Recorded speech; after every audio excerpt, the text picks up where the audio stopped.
Does the image of a big, gruff Viking eating a cake seem out of place to you? Well, it shouldn't, because that is exactly what Vikings would eat, along with a few other surprising treats. In fact, a good chunk of Vikings junk food was actually quite delicious, so let's get into it. First up on our historical snack run, the sweet stuff. In a world without refined sugar, you might think a Viking's life was a bland and bitter one, without any real treats. You would be dead wrong. They had a powerful sweet tooth, just like we do, and they found some pretty creative and often intense ways to satisfy it. Their number one source of sweetness, their absolute prize, their liquid gold, was honey. Now you have to completely reset your brain about what honey is. Forget the cheap, runny stuff in the plastic bear at the supermarket. For the Vikings, honey was one of the most valuable things you could own. It was a powerful medicine used for dressing wounds. It was a natural preservative that could keep other foods from spoiling. And maybe most importantly of all, it was a massive status symbol. Owning your own beehives, which were often simple woven baskets called skeps, was a difficult and sometimes dangerous business. It required knowledge, care, and a willingness to get stung. A lot. You were not just a farmer, you were a security guard for a very tiny, very angry workforce that had no pension plan. It took an entire colony of bees a whole season to produce a relatively small amount of honey, so it was precious. It was not something you would just carelessly slather on everything. Having a ready supply of it meant you were successful. It was like having a private oil well in your backyard, only instead of crude, it produced pure, delicious energy. So when they did decide to use it, it was for something special. The daily bread of the Viking Age was often a pretty simple, and let's be honest, probably tough affair. It was usually a type of flatbread made from common grains like barley or oat flour, mixed with water, and maybe some eggs if you were lucky. These were baked on a hot, flat griddle stone, or cooked directly on the embers of a fire. On their own, they were useful fuel, not fun. But imagine taking one of those hot, smoky, fresh off the fire flatbreads and drizzling it with that thick, golden, precious honey. That bland staple is instantly turned into a rich dessert. It becomes a honey cake. That simple act lifts a basic food into a special treat, a moment of pure satisfaction that would have tasted like heaven. That is how you turn a regular Tuesday into a great Tuesday in the Viking world. Of course, the bees were not the only game in town for sweetness. The Vikings were expert foragers. They had an expert knowledge of their local landscape. Their other go-to source of sweetness was nature's own candy aisle, wild berries and fruits. As they moved across the north, whether for trade, exploration, or raiding, they gathered whatever the season had to offer. We are talking about tart, bright red raspberries, deep purple bilberries, and even cloudberries, a unique golden berry that grows in northern bogs. They also gathered wild apples, likely smaller and more sour than ours, and wild plums. Eating a handful of these fresh from the bush was their version of grabbing a handful of Skittles or gummy bears. It was a seasonal explosion of flavor. It was a sign that summer and autumn were here, and you had to take advantage of the bounty before the long winter closed in. They would eat them fresh by the handful, a burst of juicy sweetness, or they would dry them, concentrating their flavor and saving a little bit of that summer sunshine to get them through the lean months. One of the best and most common ways they used them was by mixing them into their other staple foods. A key part of the Viking diet, especially in places like Iceland, was skyr. It is technically a fresh, soft cheese, but what you get has the texture of the thickest, richest Greek yogurt you have ever had in your life. It is absolutely packed with protein. Eaten plain, skyr is fine. It is a bit tangy, very filling, and incredibly healthy. But when you take a bowl of that thick, creamy skyr and you stir in a generous handful of those crushed wild berries until the white skyr turns a beautiful, streaky purple, and then, because you are feeling particularly indulgent, you go one step further and add a little drizzle of that golden liquid honey over the top, you have something truly special. You have just created the original protein bowl, the OG yogurt parfait. It is a delicious, sweet, complex, and satisfying treat that also happens to be powerful fuel. It is a perfect example of Viking indulgence. So you have your sweet cravings covered. But what about the other end of the flavor spectrum? What happens when you need something salty, something savory, something with a bit of satisfying grease? This is an area where the Vikings were, without a doubt, world-class champions. This skill was born from the cold, hard math of survival. Their entire culture, their ability to sail across vast oceans and start settlements in new lands, depended on having food that would not go bad on a long, unpredictable voyage. This meant they had to become absolute masters of preserving food. Their favorite and most effective methods were drying, salting, and smoking. These purely practical techniques also created some of the most intensely flavored and craveable foods in their entire diet. Let's start with the ultimate traveler's snack, a food called called skraith. This was basically the grandfather of all jerky. You would take a fish, usually a cod caught from the icy waters of the North Atlantic, and you would hang it on enormous wooden racks out in the open. For weeks, and sometimes months, the cold, dry Nordic air would whip past it, sucking every last bit of moisture out of the flesh until the fish became as hard and stiff as a piece of oak. This was not a gourmet delicacy. It was not tender. It did not melt in your mouth. It was tough. It was incredibly chewy, and it was very, very fishy. But imagine you are on a longship. You have been rowing for hours. You need protein to rebuild your muscles. You need salt to replace what you have lost. And you need something that is lightweight and will not spoil for the entire journey. Skraith was the perfect engineered solution. It was the original gas station food. And let's be honest, it probably tasted better than some of the mystery meat sticks you find by the register today. Then you have the magic of smoke. Smoking was another brilliant preservation technique, but it had the amazing side effect of adding a deep, rich, incredible flavor to the food. Picture a small, dark hut, a dedicated smokehouse, filled with the thick, smoky smell of smoldering hardwood, maybe alder or birch, and the sight of fatty pork bellies and legs of mutton hanging from the rafters. That was the Viking flavor factory. This is where you got your bacon. A thick slice of smoky, salty, fatty bacon fried up over a fire was probably one of the most comforting and satisfying things a person could possibly eat in that world. It was a concentrated burst of calories, salt, and savory flavor. It was the kind of food that made the cold and damp fade away. It was pure, delicious comfort. This brings us to one of the most important, and for us, one of the most misunderstood parts of the Viking diet, their relationship with fat. We live in a modern society that is generally afraid of fat. The Vikings would have looked at us and our low-fat yogurt and thought we were absolutely insane. For them, fat was not a bad word. It was the best word. It was the high-octane fuel that kept your body's internal furnace running when the world outside was trying to freeze you solid. As some of the Old English writers who lived alongside them noted, the Viking Age was not a time to be worrying about the fat content of your food. You needed every last calorie you could get your hands on. Their farm animals were a key source of this vital nutrient, especially their pigs, which were prized for their high fat content. But their dairy was just as crucial. They were masters at taking the milk from their cows and goats and turning it into fatty, long-lasting products. They made rich, salty cheeses that could be stored for months, and they churned milk into thick, creamy butter. And they had a really wild and clever technique for aging it. They would take a huge lump of fresh butter, pack it into a wooden container, or wrap it securely in animal hide, and then they would take it out to a peat bog. They would bury it deep inside the bog. The unique, oxygen-free environment of a peat bog perfectly preserved the butter for years, but it also fermented it. Over time, the butter would transform, developing a sharp, funky, intensely savory, almost cheesy flavor. This substance is called bog butter, and archaeologists still find it today. For a Viking, a big scoop of that powerful, flavorful bog butter melting into their morning porridge was not a guilty pleasure. It was just breakfast. That deep love for rich, fatty dairy was their version of our modern craving for potato chips, nachos, or a really good bacon cheeseburger.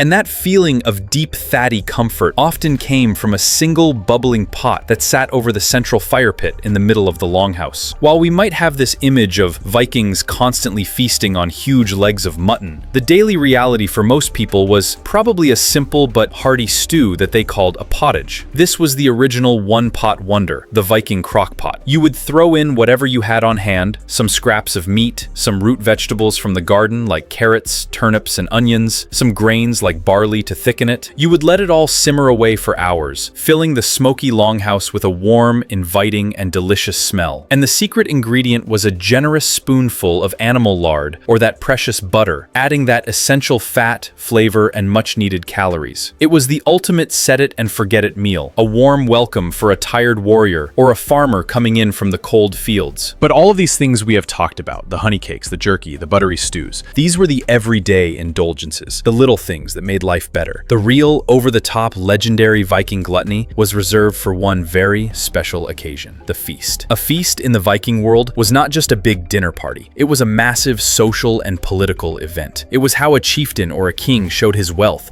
his power, and his generosity to all of his followers. A feast was a way of saying, "Look at me. I am so successful and powerful that I can afford to feed all of you." These were grand occasions, celebrated in the the great halls, where huge quantities of the best food and drink were consumed with enthusiasm. This is where the popular stereotype of the Viking feast comes from. That image of long, crowded tables groaning under the weight of whole roasted boars, massive platters of beef, and warriors drinking themselves into a frenzy. And believe it or not, there is a whole lot of truth to that stereotype. Archaeologists and historians have confirmed that chieftains in places like Iceland and Ireland would famously host these enormous beer and beef banquets to show off their power and to secure the loyalty of their warriors. A well-fed warrior is a happy and loyal warrior. They got such a reputation for this that their neighbors took very specific notice. When the Vikings began to settle in England, local English writers in records like the Domesday Book wrote about them. They often described their new Scandinavian neighbors as symposiasts. They were seen as being gluttonous, always eating and drinking to excess. To the more reserved English, the Vikings must have seemed like the wild neighbors who moved in, parked their longship on the lawn, and immediately started throwing loud parties that went on all night. You can almost hear them muttering, "Well, there goes the neighborhood." And the absolute crown jewel of any great feast, the ultimate status symbol, the drink that separated the kings from the common folk, was mead. Vikings drank beer every day. It was a weak, watery beer, but it was a staple of their diet. But mead was on a whole other level. Mead was a strong, sweet wine made from fermented honey. Imagine a drink made entirely from such a valuable substance. This was the stuff of heroes and legends, the drink of the gods in their sagas. It was reserved for the most important of occasions like a wedding, funeral, or victory celebration. It was often made even more special by being spiced with powerful herbs or infused with the flavor of fruits. It was strong, it was sweet, and it was the ultimate social lubricant for a hall full of loud, boisterous, and probably heavily armed Vikings. Your modern, fancy, top-shelf whiskey has nothing on a freshly polished drinking horn filled to the brim with authentic, fragrant, honey-sweet mead. It is this powerful image of the feast that continues to capture our imagination so strongly today. It is what directly inspires the modern, and often very theatrical, Viking-themed restaurants and festivals. These places try to recreate the experience, with the long communal tables, the servers in costume, the live folk music, and a menu that is, as one reviewer aptly put it, definitely meat-heavy. You will find game sausages, venison steaks, cured hams, and a dizzying array of different honey meads to sample. They are tapping into that core fantasy of abundance, of a world where the fire is roaring and the food just keeps coming. These modern interpretations are part showmanship, part homage. They highlight the Viking love of meat, fat, and sweetness, albeit through a 21st century lens. Craft breweries have even released Viking-style beers and meads, and restaurants advertise Viking burgers, or feast platters with Nordic flair, often featuring fatty meats and tangy sauces reminiscent of ancient flavors. Similarly, modern Viking festivals lean heavily into this theme. A menu for one recent festival boasted Danish abelskiver, delightful little round pancake balls served with jam, alongside special tap meads with suitably epic and dramatic names like Viking Blod and Odin's Skull. You might see vendors selling massive turkey legs, calling them dragon legs, or skewers of roasted pork belly glistening with a honey glaze. Even novelty candies get in on the act, with shield-shaped licorice or chocolate coins stamped with runes. It is all part of the fun, a modern, commercialized homage to that ancient love for a good party and a full belly. Of course, these modern versions are missing a few key historical elements, like the constant threat of a brawl breaking out or the questionable hygiene standards, but they capture the spirit of indulgence perfectly. This whole modern industry is built on that foundational image of Viking excess. So, let's circle all the way back to the original question. Was Viking junk food really a thing? If you are sticking to the strict modern definition, if you mean food from a factory with a list of chemical ingredients you cannot pronounce that comes from a crinkly bag, then the answer is a clear no. But if we expand our definition, if we think about junk food as being any food that you eat not just because you have to for nutrition, but because it feels good, because it is a treat, because it gives you a rush of pure pleasure or a sense of deep, warm, satisfying comfort, then the answer is 100% yes. And here is the most interesting part. Their indulgences, their junk foods, were all born out of brutal, practical necessity. Honey was a high-energy food. Dried fish was a brilliant technological solution for long-term food storage. Fat was the absolute key to surviving in a cold climate. Yet from these purely practical needs,